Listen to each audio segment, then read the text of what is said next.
నమస్తే, welcome to our channel. నేను సిరి.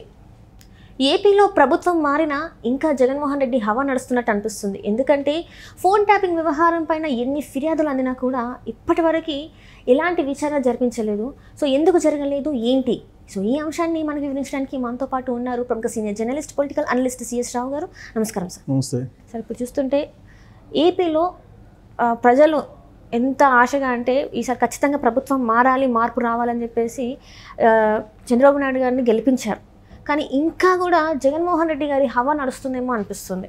Why? Because ఈ ఫోన్ ట్యాపింగ్ వ్యవహారం ఇక్కడ తెలంగాణలో చూసాం, తర్వాత ఆంధ్రాలో కూడా వినిపించింది, మా ఫోన్లు ట్యాప్ అవుతున్నాయి అని చెప్పేసి ఎంతమంది ఫిర్యాదు చేసినా కూడా ఇంతవరకు ఎందుకు విచారణ జరగలేదు? అంటే స్టిల్ ఇంకా ఫోన్ ట్యాపింగ్ జరుగుతుందన్నట్టేనా? అంటే తాడేపల్లి ప్యాలెస్ కేంద్రంగా చేసుకొని జగన్మోహన్ రెడ్డి గారు ఇంకా ఫోన్ ట్యాపింగ్ చేస్తున్నారా? ఇప్పుడు ఒకటి ఏంటంటే ఆ ఫోన్ ట్యాపింగ్ జరుగుతుంది అని చెప్పేసి మనం అనటం కాదు. చంద్రబాబు నాయుడు అరెస్ట్ అయినప్పుడు రాజమండ్రి సెంట్రల్ జైల్లో 53 రోజులు ఉన్నప్పుడు ఆయన తరఫున అడ్వకేట్గా ఢిల్లీ నుంచి వచ్చినటువంటి లూత్రా వ్యక్తం చేసినటువంటి అనుమానం ఏంటి? ఆ రోజున ఆయన రిమాండ్కి పంపించినప్పుడు, రిమాండ్ వేసినప్పుడు చంద్రబాబు నాయుడుకి అక్కడ ఉండేటువంటి పోలీస్ ఆఫీసర్ మొత్తం కాల్ డేటా మొత్తం కావాలని చెప్పి జడ్జి దగ్గరే ఆయన కోరాడు. ఇక్కడ ఏదో జరుగుతుంది, నాకు అందరి కాల్ డేటాలు కావాలి, ఫోన్ ట్యాపింగ్లు జరుగుతున్నాయి, లేదంటే ఎవరికి ఫోన్ చేశారు ఈ రిమాండ్ విధించేటువంటి సమయంలో అనేది తనకి కావాలని చెప్పేసి ఆయన రిక్వెస్ట్ చేశాడు కోర్టుని. కాల్ డేటా మొత్తాన్ని ఎవరి దగ్గర ఫోన్లు వాడారో ఆడ విజయవాడ కమిషనర్ది కానీ, తర్వాత ఇంటెలిజెన్స్ చీఫ్ ఆయన పిఎస్ఆర్ ఆంజనేయులది కానీ, అరెస్ట్ చేసిన తీసుకొచ్చినటువంటి ఏపీసీఐడి చీఫ్ సంజయ్ది కానీ, ఈ అందరిది నాకు కాల్ డేటా కావాలి, కాల్ డేటా పెడితే అసలు విషయాలు బయటకు వస్తాయని చెప్పి లూత్రాని చెప్పాడు. లూత్రా అంటే ఒక పాపులర్ ఆయన అడ్వకేట్, ఎక్స్పర్ట్ లూత్రా. సో లూత్రాని అనుమానం వ్యక్తం చేశారంటే ఆ రోజున ఫోన్ ట్యాపింగ్లు జరుగుతున్నట్ట జరగనట్ట? ఫోన్ ట్యాపింగ్లు జరుగుతున్నాయి అని చెప్పేసి వైఎస్ఆర్ కాంగ్రెస్ పార్టీ వాళ్ళే చాలామంది నాకు ఫోన్ చేసి చెప్పిన సందర్భం ఉంది. కొంతమంది వాళ్ళ పేర్లు రివీల్ చేయలేం, కానీ మనం ప్రభుత్వం పడిపోయిన తర్వాత, ప్రభుత్వం ఇప్పుడు ఆల్రెడీ 11 మందికి వాళ్ళు పరిమితం అయిన తర్వాత వైఎస్ఆర్ కాంగ్రెస్ పార్టీ నుంచి ఎన్నికల ముందు బయటకు వచ్చినటువంటి వాళ్ళే చెబుతున్నారు. ఇప్పుడు ఇక్బాల్ ఉన్నాడు, మాజీ ఎమ్మెల్సీ, ఆయన వైఎస్ఆర్ కాంగ్రెస్ పార్టీలో ఉన్నారు, ఆయన ఆ పార్టీ నుంచి బయటకు వచ్చారు. మొన్న నేను చేసినటువంటి ఇంటర్వ్యూలోనే ఆయన ఏం చెప్పారు క్లియర్గా, ఫోన్ ట్యాపింగ్ జరుగుతున్నాయి, అందుకే మేము ఫోన్లు అసలు ఒకరికొకరు మాట్లాడుకోవడానికి కూడా భయపడిపోయే వాళ్ళమే, అందరు ఫోన్ ట్యాపింగ్లు, అందరి ఫోన్లు ట్యాప్ చేస్తున్నారు అనే ఆ విషయం ఆయనే చెప్పాడు. ఆయన ఐపీఎస్ ఇక్బాల్ ఐపీఎస్ ఆయనే చెప్పాడు. అందుకే మేము జగన్మోహన్ రెడ్డి ముఖ్యమంత్రిగా ఉన్నప్పుడు ఫోన్లు మాట్లాడుకునే వాళ్ళం కాదు, అందరు ఫోన్లు ట్యాపింగ్లో ఉన్నాయి. తర్వాత ప్రభుత్వంలో ఉన్నటువంటి వాళ్ళు, నామినేటెడ్ పోస్టులను అనుభవిస్తున్నటువంటి వాళ్ళు, అప్పట్లో నాకు ఒక 2-3 ఫ్రెండ్స్ ఉన్నారు. వాళ్ళు నేను ఎప్పుడైనా మామూలు కాల్ చేస్తే మామూలు కాల్ వద్దు, వాట్సాప్ కాల్ చేయని చెప్పేవాళ్ళు. ఏమైంది అని అంటే ఫోన్లన్నీ ట్యాప్లో ఉన్నాయి అని చెప్పేవాళ్ళు. అంటే ఫోన్ ట్యాపింగ్ అనేది జరిగింది ఆంధ్రప్రదేశ్లో అనడానికి ఇలాంటి ఉదాహరణలు అనేకం ఉన్నాయి. ఫోన్ ట్యాపులు చేశారని అంటే ఎవరెవరు చేస్తారు? వాళ్ళు ఖచ్చితంగా ప్రతిపక్షంలో ఉండేటువంటి లీడర్స్ చేస్తారు. ఆ రోజున చంద్రబాబు నాయుడుతో, లోకేష్తో, లేదా ఇతరతర అనేక మంది ఫోన్ ట్యాపులు చేసి ఉంటారు. ఎక్కడ దాకా ఎందుకు? మాకు సంబంధించినటువంటి దగ్గర రిలేటివ్, మా ఫ్యామిలీ మెంబర్ ఒక పేపర్లో కీ పొజిషన్లో ఉన్నాడు. ఆయన నాతోటి మాట్లాడటానికి కూడా భయపడిపోయాడు. ఫోన్ ట్యాపింగ్లో ఉంది, మామూలు విషయాలు అయితే ఓకే, ఇతర విషయాలు మనం ఫోన్లో వద్దు, కలిసినప్పుడు మాట్లాడుకుందాం అని చెప్పి ఒకరోజు భయం కాదు. ఇప్పుడు ఒకరికొకరు ఫోన్ చేసినప్పుడు రకరకాల ఇష్యూస్ మాట్లాడుకుంటారు. వాళ్ళు ఏం మాట్లాడుతున్నారని చెప్పేసి మూడో చెవి ఉంటుంటే మరి అన్నీ ఫ్రీగా మాట్లాడుకోలేరు కదా ఎవరైనా. ఇప్పుడు ఏమీ లేకపోవచ్చు. రైట్. అంటే ఇప్పుడు నేను అడిగేది ఏంటంటే జగన్మోహన్ రెడ్డి హయాంలో ఎందుకు ఫోన్ ట్యాపింగ్, ఎందుకు వాళ్ళు కరెక్ట్ యాక్షన్స్ తీసుకోలేకుండా ప్రతి ఒక్కరి మీద ఇట్లా నిఘా పెట్టి వాళ్ళు మాట్లాడుకునేది వినడానికి ఎందుకు అంత ఉత్సాహం చూపెట్టారు వాళ్ళు? అసలు ఇప్పుడు వాళ్ళందరినీ కంట్రోల్లో తీసుకోవాలి, ఎవరు ఏం చేస్తున్నారో అనేది అర్థం కావాలి. తర్వాత ఒకనొక సమయంలో దాదాపు 40 మంది ఎమ్మెల్యేలు జగన్మోహన్ రెడ్డికి వ్యతిరేకంగా పనిచేస్తున్నారు అనేటువంటి ఒక అభిప్రాయం అప్పట్లో బయటకు వచ్చింది. కొంతమంది అసలు బయటకు వచ్చేసి జగన్మోహన్ రెడ్డిని విమర్శలు కూడా చేశారు సొంత పార్టీలో.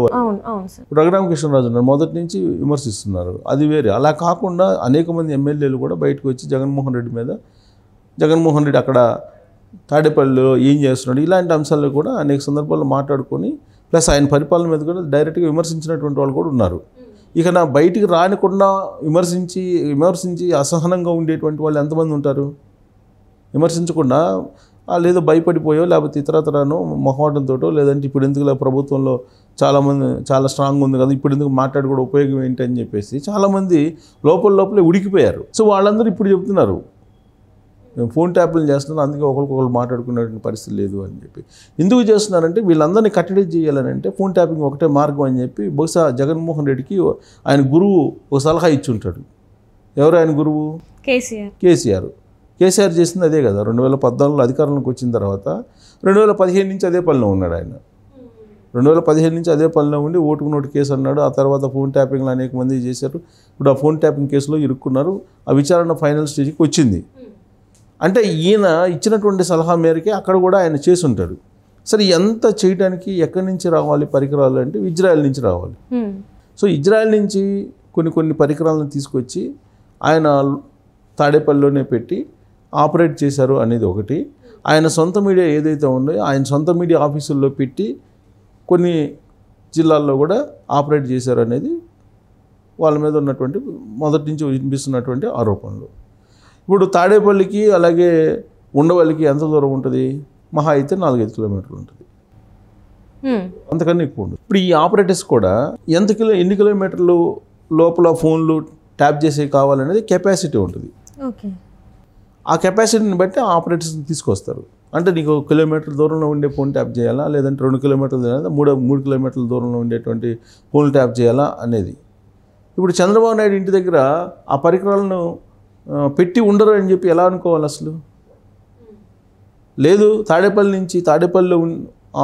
తాడేపల్లిలో ఇంతవరకు ఎవరు లోపలికి పోయి అక్కడ ఏముంది అనేది ఎవరు చూడలేదు కదా. కొంతమంది రకరకాలుగా చెప్తున్నారు, నేలమాళిగలు ఉన్నాయి, మొత్తం బ్లాక్ మనీ డబ్బు అంతా కూడా అక్కడ పెట్టారు, డంపులు అన్నీ ఉన్నాయి అని చెప్పి కొంతమంది అంటారు.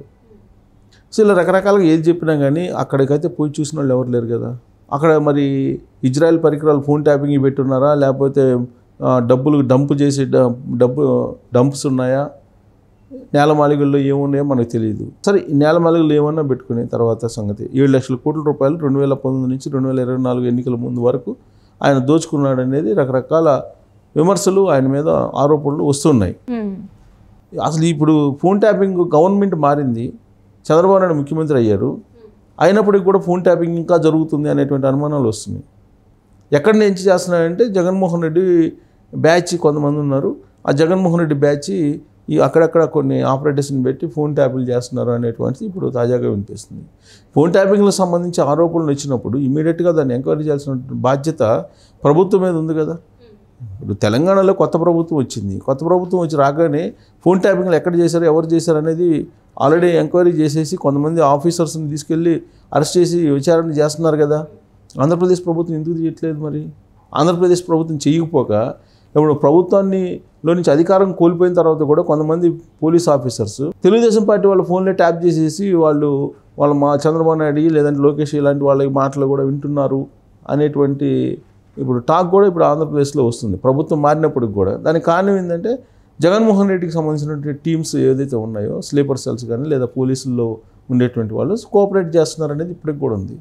ఇప్పుడు కానిస్టేబుల్ కాదు, హోంగార్డ్ దగ్గర నుంచి ఎస్పీఎల్ దాకా ఆయనకి ఒక పెద్ద నెట్వర్క్ ఉంది, ఆ నెట్వర్క్ని ఏర్పాటు చేస్తున్నాడు. వాళ్ళ ద్వారా ఈయన ఇంకా రివర్స్లో ఫోన్ ట్యాప్ చేస్తున్నారు. ఇప్పటికి కూడా ఫోన్ ట్యాప్ అధికారం పోయిన తర్వాత జనరల్గా అన్ని సర్దేసుకుంటారు. ఇప్పుడు ఇక్కడ అధికారం పోయిన తర్వాత ఇక్కడ ఏం చేశారు, అవన్నీ తీసుకు కాలంలో పడేశారు, ఎక్కడ పడేశారు. ఇప్పుడు మరి అక్కడ ఆపరేటర్స్ ఇంకా ఉన్నాయి అని అంటున్నారు. పక్కనే కదా కృష్ణా నది, దాంట్లో వేసినా ఆశ్చర్యపోవసరం లేదు. బట్ ఇంకా ఉన్నాయి కొన్ని పరికరాలు ఉన్నాయి. తాడేపల్లి లోపలికి వెళ్ళి తాడేపల్లి ప్యాలెస్ని చెక్ చేస్తే తప్ప అసలు అక్కడ ఏమున్నాయి ఏంటి అనేది తెలిసే అవకాశం లేదు అని చెప్పి అంటున్నారు. కాబట్టి ఫోన్ ట్యాపింగ్ మీద విచారణ చేయాలి అన్నట్టు ఆలోచన చంద్రబాబు నాయుడు ప్రభుత్వానికి రాకపోవడం అనేది ఆయన ప్రభుత్వానికి ఇబ్బంది. ఆయన ఉండవల్లిలో ఉంటున్నారు ఇప్పుడు హౌస్లో. ఉండవల్లి హౌస్ చుట్టూరు చెక్ చేసుకోకుండా ఫోన్ ట్యాపింగ్ జరుగుతున్నాయా లేదని చెక్ చేసుకోవాల్సిన అవసరం ఉంది కదా. చెక్ చేయకపోతే కనుక ఇప్పుడు ఇజ్రాయెల్ పరికరాలను అయితే కొనుగోలు చేసిన మాట వాస్తవం అని చెప్పి అప్పట్లో లోద్రాని అనుమానం వ్యక్తం చేశారు. ఆ ఇజ్రాయెల్ పరికరాలు ఇప్పుడు ఎక్కడ ఉన్నాయి, అసలు ఇజ్రాయెల్ నుంచి తీసుకొచ్చినాయి అనేది ముందు బయటకు రావాలి కదా. అవి ఎక్కడ పెట్టారు? ఇడుపులపాయల్లో పెట్టారు, లేకపోతే తాడేపల్లిలో పెట్టారు, లేదంటే బెంగళూరు ప్యాలెస్లో పెట్టొచ్చారు, ఎక్కడ పెట్టొచ్చారు అనేది తేలాలి కదా. ఇజ్రాయెల్ పరికరాలను తీసుకొచ్చారు అనేది సర్వత్రా వినిపిస్తుంది. దాని మీద ఎంక్వైరీ చేయకపోతే ఉల్టా ఫోన్ ట్యాపింగ్ చేసి ప్రభుత్వాన్ని చికాకులు పెట్టేటువంటి అవకాశం లేకపోలేదు. సో ఇప్పటికైనా చంద్రబాబు నాయుడు ప్రభుత్వం మేలుకోకపోతే కనుక అతి మంచితనానికి పోతే, ఆయన విశాల హృదయం ఉంది, క్షమించే గుణం ఉంది అనుకుందాం. కానీ ప్రత్యర్థిని తేలిక అంచనా వేస్తే ప్రమాదం ఆయనకి, ఆయన ప్రభుత్వానికి. Right thank you so much sir. Thank you.